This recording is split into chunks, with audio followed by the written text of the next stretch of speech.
I've been thinking long and hard about this topic, and I've been chatting about it here and there, but it's very hard to talk about because when it comes to endgame content, it's something that many people simply don't get to, meaning that the topic is usually overshadowed by the hustle and bustle of people talking about everything that happens before that. But despite that, or honestly maybe because of it, I want to take this time to discuss what I think about endgame content and what my opinions on it are. So let's establish what I mean when I say endgame. Because in a game like Don't Starve, it's a pretty open-ended interpretation as far as what exactly endgame is. Endgame content, as I'm going to be classifying it, is basically everything starting from killing Fuelweaver and Celestial Champion, and the immediate events preceding it. So in the case of Fuelweaver, I'll be traversing the Atrium and finding the wormhole, though there is something to be said about the ruins being accessible from day one, that maybe it should be excluded from the category of quote-unquote late game, but I'll discuss that in both contexts and explain my thought processes when it comes up. Celestial Champion, on the other hand, is somewhat easier to classify, as it would seem to start at and include the Moonstorm events. It's hard to pick a point in which to start talking about this topic, so I'm just going to start off where I left off in the last video. So last video, I had mentioned void walking and its replacement in the form of bridges, and I hadn't really gone in depth about it in regards to what I think, why I think that, and what sort of forms my opinion on the matter. So to understand why I think it's a net good, we have to look at why people did it. And to do that, we have to look at what it does and how it's applicable. So void walking was a good way to outline the map of the caves and a way to bypass a lot of the areas in order to access what most people considered high value areas.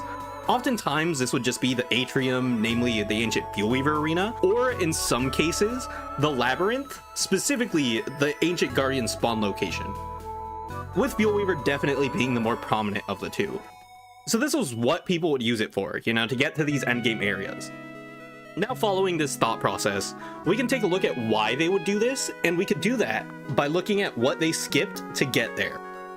The Atrium/Labyrinth is just a series of hallways and dead ends with a route that eventually leads you to their respective boss. This area has tons of things like spiders, clockworks, the occasional chests that might have traps in it depending on what it is, with the Atrium having pillars that require you to be sane/insane in order to bypass them, until eventually you get to the end goal of either Fuelweaver or Ancient Guardian depending on what area you're in.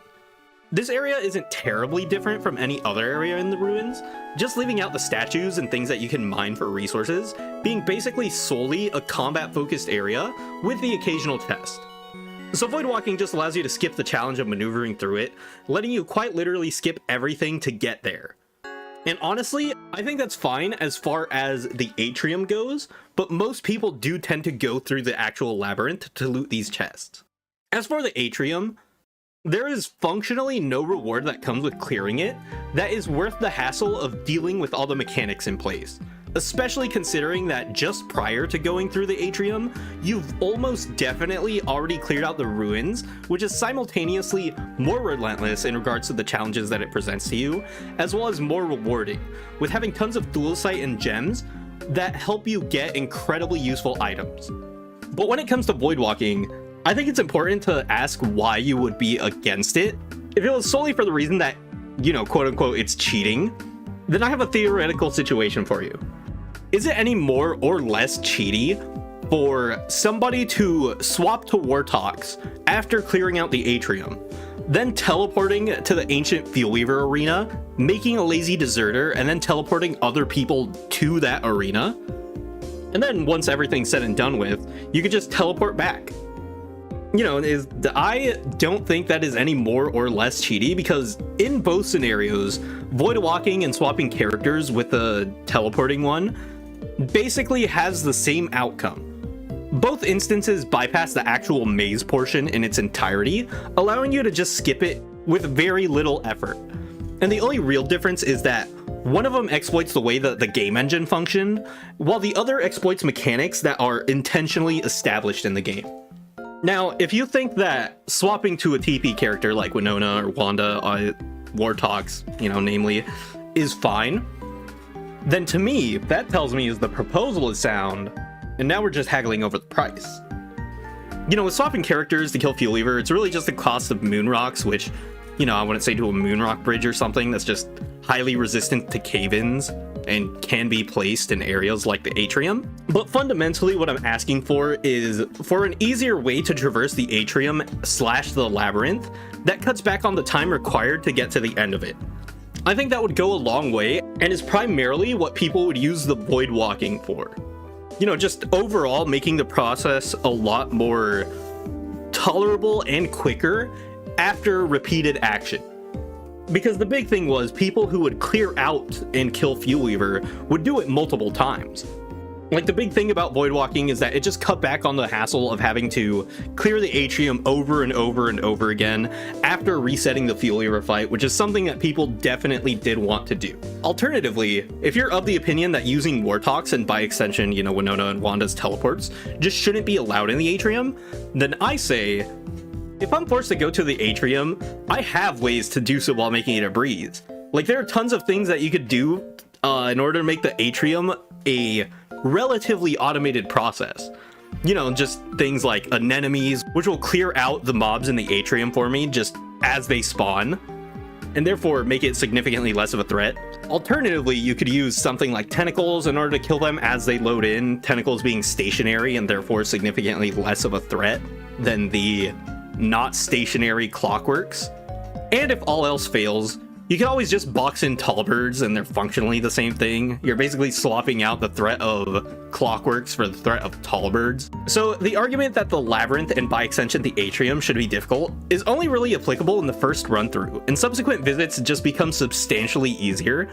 And setting these things up alleviates most, if not all, of the supposed quote unquote challenge that would come with going through the Atrium. So the only thing that you really have to lose in regards to going through the normal way with these is time. And therefore, the only thing that void walking really helped save was time. I ultimately don't think that the outright removal of void walking, while also not giving players any alternatives to cut down on that time spent going through the Atrium each time, isn't the best way to go about it. Lastly, if you sat through this whole thing and thought, well, they should just patch out all the things that make Atrium easier. You should have to clear out every enemy each time, and there shouldn't be any way to make it easier. All I have to say about that is that's so lame. Like, you're actively trying to cut back on options that players have found and have perfected, therefore limiting convenience for Tedium in the sake of making the game more quote-unquote challenging. And honestly, I hope that you are never put in charge of making any decisions for any game that I enjoy playing, because I feel like that is incredibly short-sighted and is just an incredibly awful way to approach game design. Well, that's about everything I have to say in regards to void walking and the current implementation of bridges. I do hope that Clay changes them, because I'm fine with void walking being removed, but I'd also like for the alternatives to still be useful in regards to what people would have used void walking for previously, because it kind of doesn't solve the issue that came out of void walking. You know what I mean? It's a weird thing. Before we move on to post Fuel Weaver though, we should cover the lead up to Celestial Champion, and for the sake of being thorough, let's cover what it takes to get to this point. To start off this quote unquote quest that allows you to actually start the Moonstorm events themselves, you need to do quite a bit of favors for Pearl, which is quite a lengthy process in and of itself, requiring you to finish her building and do a couple chores, which then gets you the Pearl's Pearl item. This item needs to be given to Crab King along with 8 other gems, and then you just need to kill the boss itself. After that, you've done the first step to get one of the altars required to initiate the Moonstorm event, with the other one already being found on Lunar Island, just requiring you to simply assemble them. The last one requiring you to do the Archives puzzle, which in and of itself requires you to go to the ruins, make a deconstruction staff and a Starcaller staff, do the Moonstone event, turn your Starcaller into a Mooncaller staff, then deconstruct the Mooncaller staff to get the Iridescent gem, or you can just be Wilson and kill Dragonfly for the gems, you know, either way works, I guess. Then after that, you have to make the Astral Detector after solving the Archives puzzle, find the last 2 altar pieces on the mainland, then assemble the 3 altars on Lunar Island in a triangle pattern, which then finally starts the Moonstorm event. Now, the Moonstorm event itself has quite a few items. all of which have to be acquired in order to proceed to the fight. Namely the restrained static, which is kind of weird to get. I'm gonna call it a minigame for lack of a better word, but it's basically like a tower defense for defending Wagstaff. You also need infused moon shards, which are mined within the moonstorms, and moon gleams, also gotten in the moonstorms with a bug net. All of which semi-requires goggles to help go through the moonstorms themselves, or alternatively, you can use the Wagstaff helmet that requires like a potato. But even still, this is a lot. Like, even just to get to the point where you can do the moonstorm event is tons to ask for of the player. And similarly, it's tons to get all the things required for the moonstorm event itself. Now, honestly, I think these would be reasonable asks. Like, all things considered, this is meant to be one of the 2 final bosses, so it would make sense that it would require a lot, especially since this basically turns off nighttime as an added bonus and provides just full moons forever, which is nice. But the only issue with this lies in something that you wouldn't really expect upon first inspection, but it's skill trees. Skill trees have an issue amongst them, and I know, wow, another chance for Exo to complain about the Winona skill tree, and like, well, yeah, but I promise I'm not going to loiter on it for too long, and that's mostly because this issue isn't necessarily specific to Winona. So if we look at some character skill trees, we see a trend of characters who have skills of some kind that relate to the endgame. These tend to be incredibly strong and useful in theory. For example, with Winona, I would love to have access to her best rework skills prior to Celestial Champion's whole windup. As would Wigford mains with their Charge Eldling Spear requiring Restrained Static, Woody's affinity perks in some ways, and things like that. Wolfgang has his, Wilson has his, the list goes on. All of these perks share a common, let's say issue, because I do think it's a bit of a problem. These are all great things to have unlocked, and they'd be incredibly impactful throughout the game.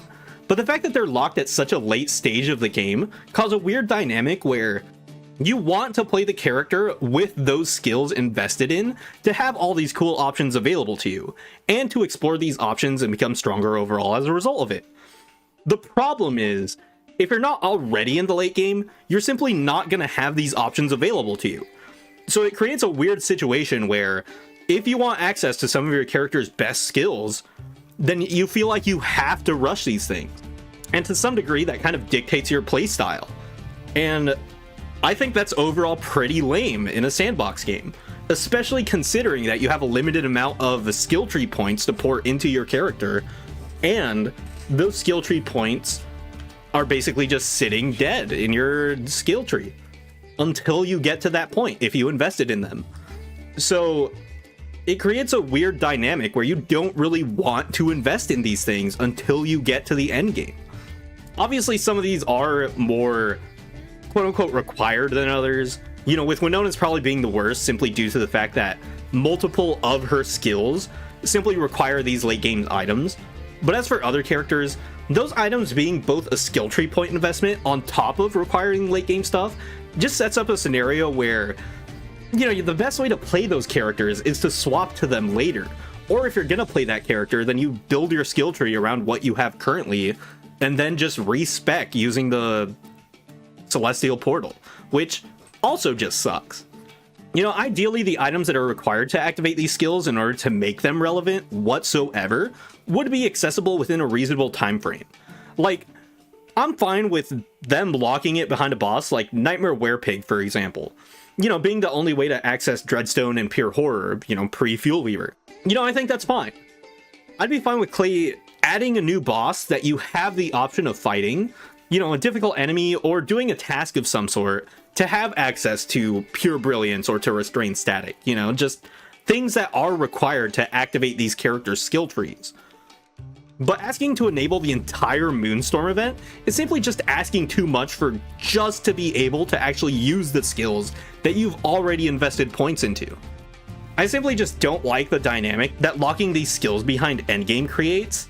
And obviously that's just a preference thing. Like, some people I'm sure think that it's fine, but I do think that long term this could be an issue. If we look at a character like Woody's lunar perk thing, that was almost a huge miss And it kind of to some degree still is. So Woody, for those of you who are unaware, gets a skill that allows him to control whether or not he transforms during a full moon after killing Celestial Champion. You know, this in theory is fine, but I think if Woody required something like pure brilliance in order to prevent himself from transforming to full moons, then it would incredibly impact the, I hesitate to call it the viability, because I don't want to measure characters in regards to how quote-unquote viable they are, but to say that it wouldn't hamper the character would be an extreme understatement, especially in servers with wicker bottoms and things like that in them, and in the wind-up to Celestial Champion. You still have to kill the boss in a different world, which does cause a sort of barrier in between the experienced players who have done it and the newer players who simply don't have the skill to do it. And I think that's kind of unhealthy for the game personally, but you know, that's maybe a topic for later. The point is, I think that these skill trees and these skill points, the way that they're laid out, kind of hamper the character overall, and it causes them to suffer just due to the way the game is designed. You know, obviously I do probably feel stronger about this whole ordeal than average because I do play Winona, and I think her instance is particularly egregious. But even still, I'm sure other characters like Wigfrid would heavily appreciate an alternative way to get her skill.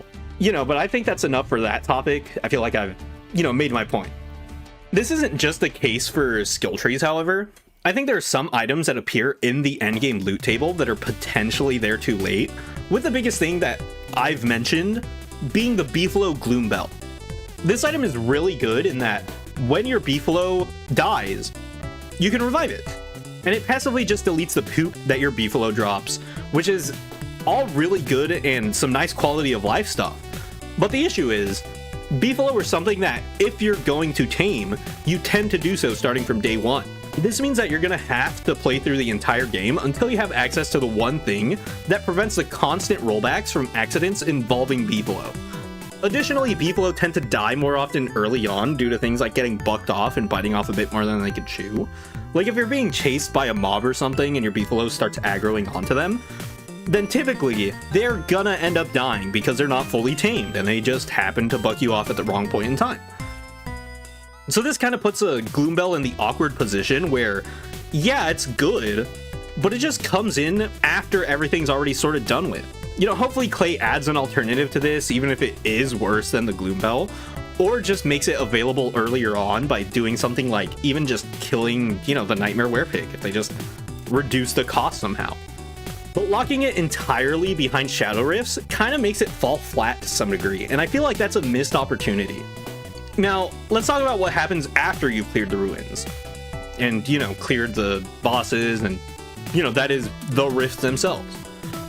There's a really good screenshot here that I got from Clay Discord, which kind of sums up what I and many other players have to say about rift content. And it's, you should have fun with the world before you destroy it with rifts, which is such an accurate statement, man. This is so good. You know, I think there are many players who play in long-term worlds, and those players tend to get really sick and tired of all the new mechanics that Rifts adds to the world. So let's see why that might be, starting off with a short recap of what these Rifts include. So the Rifts on the surface spawn every couple of days, and while active, they spit out bright shades that will latch onto replanted plants. These bright shades will attack the player if they get too close, and additionally, there's a new type of rain which deals damage to the player and drains durability on clothing items while you're wearing them, as well as being more damaging cave-ins, but on the surface. Additionally, there are new enemies that spawn or are at least influenced by this rift, such as lunar frogs in spring, and also the mutated bosses, those being Deerclops, Bearger, and Vards, which will spawn off the corpse of their original counterparts. You know, these last three don't really matter nearly as much as the first two in regards to the player's day-to-day experience, simply due to the fact that these bosses are ones that you basically have to search out, rather than ones that you're going to encounter in the day-to-day, especially since burning the corpse can skip the fights entirely. Easily though, the biggest offender in regards to what makes these experiences feel as bad as they do is the rifts themselves, bright shades, and the rain. Bright shades, at least initially, don't seem that bad, all things considered. You know, I've seen tons of people who have just started exploring the new content make posts like, well, bright shades don't even seem that bad, honestly. I don't know what the big deal is. Then after a while, they're right on board with everyone else. That being, dealing with bright shades as often as you do is incredibly annoying and is often enough on its own to get people to reconsider enabling the rifts. See, I understand wanting a challenge in the quote-unquote hard mode potion of the game, you know, and I understand the need for the resources that the bright shades drop, but oh my god, they're so annoying. The fact that they spawn in sets of 3 makes dealing with one incredibly annoying, basically forcing the player to juggle the health of each tendril that spawns out of each bright shade. Unless you're using a ranged weapon, which, you know, you can only get from killing these things and doing the rifts. So it kind of sets up a real catch-22 where the only problem that you have with these things are caused by the rifts, and the solution to dealing with them is through the rifts. So you're just kind of left with a scenario where you have to deal with these things constantly through typically a ranged weapon. I think this kind of, you know, gameplay is comparable to the con of somebody causing a problem just to turn around and sell you the solution to it. And this kind of branches out to the wider sentiment of planar damage as a whole. So planar damage is something that's present in most of the endgame content, with things dealing and resisting things relating to planar. And in theory, I think having a way to differentiate the pre-hard mode and post-hard mode stuff is fine. You know, I'm using Terraria terms here because it's in theory the most comparable. And while I do think that there should be something that causes you to try using all the other stuff that is new in the endgame content, I think there should be more incentive than here's a new problem that hasn't come up until literally just right now in this moment, and here's the thing to fix it. Especially when functionally the Brightshade Sword, that being the item that people tend to default to in regards to what deals planar damage, is functionally the exact same thing as a Dark Sword, if not just slightly worse, because planar damage does not scale with any traditional damage modifiers, so it's just worse on characters like Wigfrid and Wolfgang. This could easily be remedied by just having more quirks and perks on your weapons and tools that make them feel more rewarding and distinct compared to their earlier game counterparts. Or alternatively, you can just introduce the idea of planar damage earlier on and apply it to other weapons as well as just, you know, to a lower degree than in the endgame content in order to get people accustomed to the mechanic. Because as it currently stands, the mechanic definitely feels shoehorned in at the last second to cause you to rely strictly on endgame tools, which makes the use of all of these items feel incredibly forced. As for the cave side, we have the shadow rifts, and there's quite a bit of things that is introduced, and it might be more egregious than the constant flow of bright shades, and a lot of this is just experienced in the day-to-day. The biggest two things are the acid rain and the cave-ins. The cave-ins are typically the biggest factor that people tend to point to, since cave-ins get tons worse after the rifts are enabled. Basically just dropping antlion boulders whenever cave-ins happen and causing them to happen more frequently. And there is a way to stop this, however, with pillars just preventing them from happening within an area, which could help to prevent your base from getting destroyed, but the cost of rock and dreadstone might be enough to prevent you from really taking advantage of these, in addition to the maintenance cost, because these things do deplete over time. Next in the line of downsides is the acid rain, which causes passive damage and reduces durability on clothing while it's happening.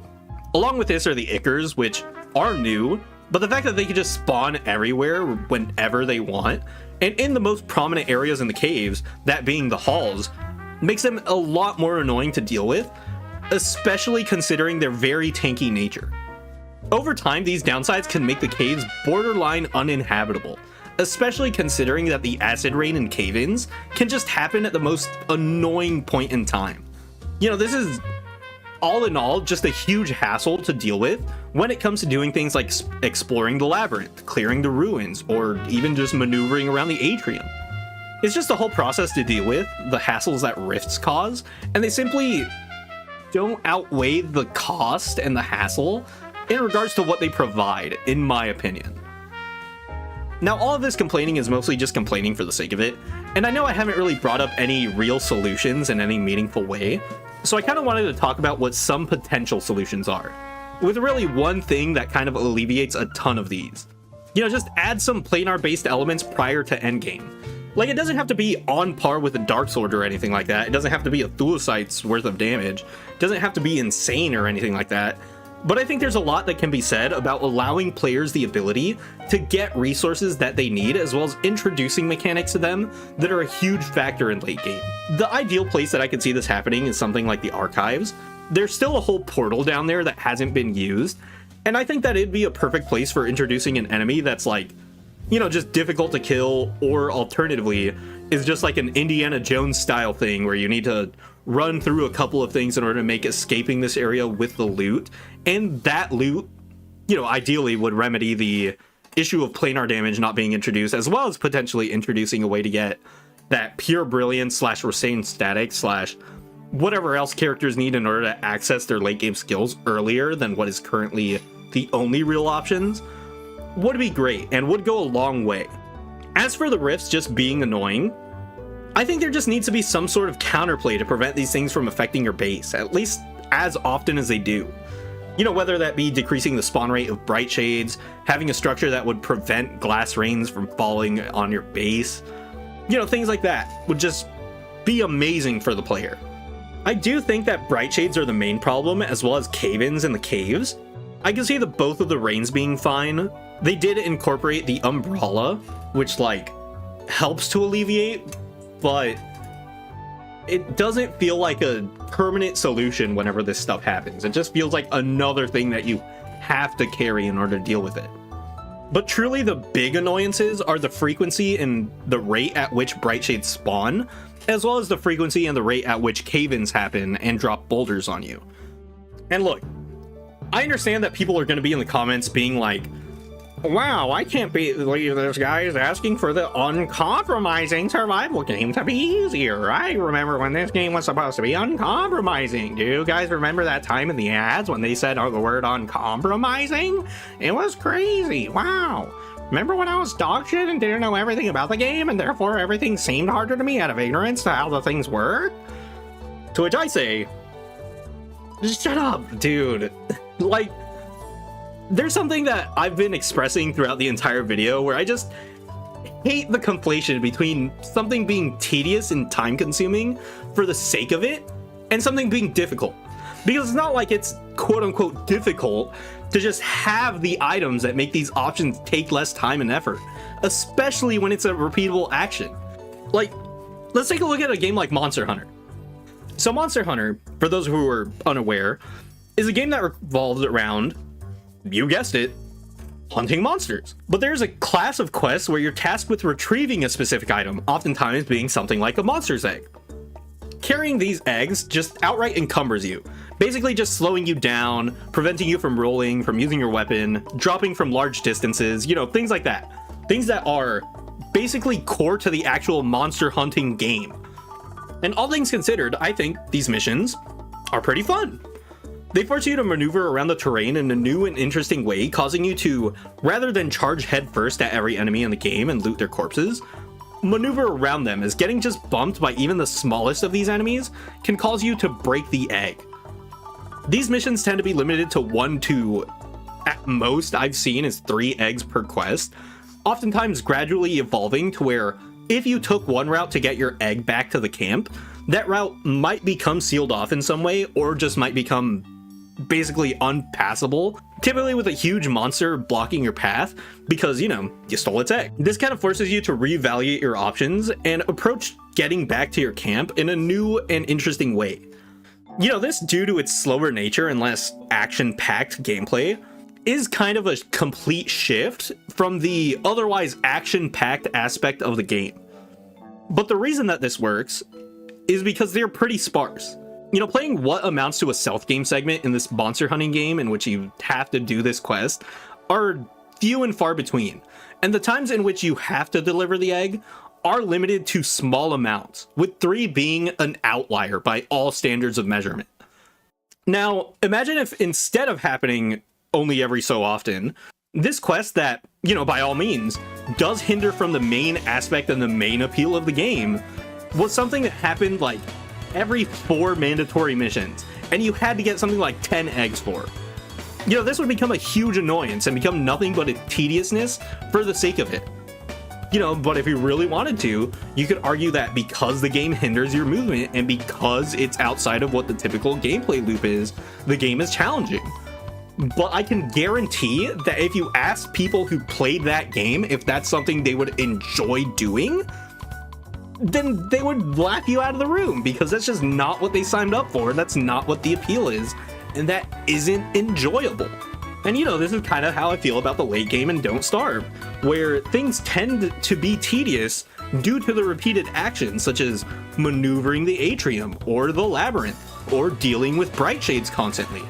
And to some degree, the repeated action of having to kill Celestial Champion for things like the Celestial Shard, to do things like power Winona's generator, or make the Wobus gear. I think that all of these things can be and should be alleviated in some way to make it feel like less of a slog to have to deal with these things over and over again, with the biggest way just to make these things less of a hassle. If you take the approach that they did with Hound Waves a while back, those things got, arguably nerfed. What they did was they introduced a new mob that kind of took the spot of like the otherwise 5 or 12 hounds, something ridiculous like that, and they cut back on the amount of days where it would happen. They cut back on the frequency and they cut back on the hassle. And everybody loved it. Everybody liked that update because Hound Waves at a certain point just became incredibly annoying, and that's sort of what the situation with Bright Shades and Cave-ins are, I feel, especially with everything else that happens in the Rift content. All that I ask is for Clay to analyze what is required in order to do the things that they're asking for, and whether or not that's an enjoyable process when you extrapolate it over a long period of time. Because it seems to me like that's currently not something that's being considered as much as it should, which really came to light for me, at least, in the beta for this previous update. So something that I didn't mention in that video, and something that people might have forgotten, is the ask for the bridges in the caves at launch. For a while, Clay was asking for something ridiculous, like, I believe the number was 60 grass in total for 1 tile of bridge in the caves.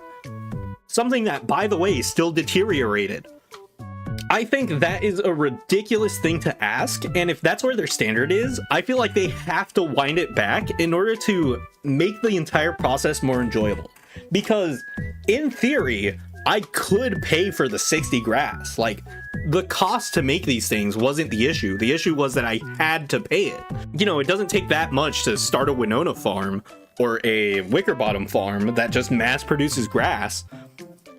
But the issue is, why are they asking for that to begin with? Like, it's just not something that I want to be forced to do, especially when the reward is so minimal, like 1 tile of bridge.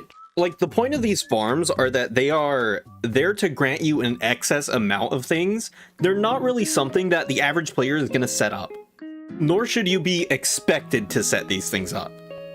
Obviously, they did change this, so credit where credit is due. They did listen to feedback, because this on launch was a horrendously negative, reception.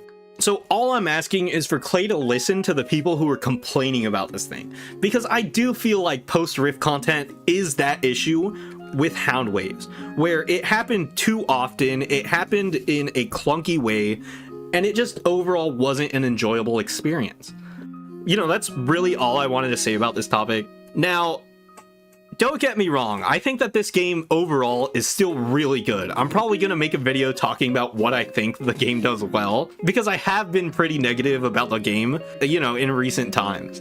And I kind of want to talk about why it's one of my favorite games of all time, especially, definitely my favorite survival game, just to kind of, shift gears and remind myself why I like this game. But that's all I really want to talk about. So until next time, bye-bye.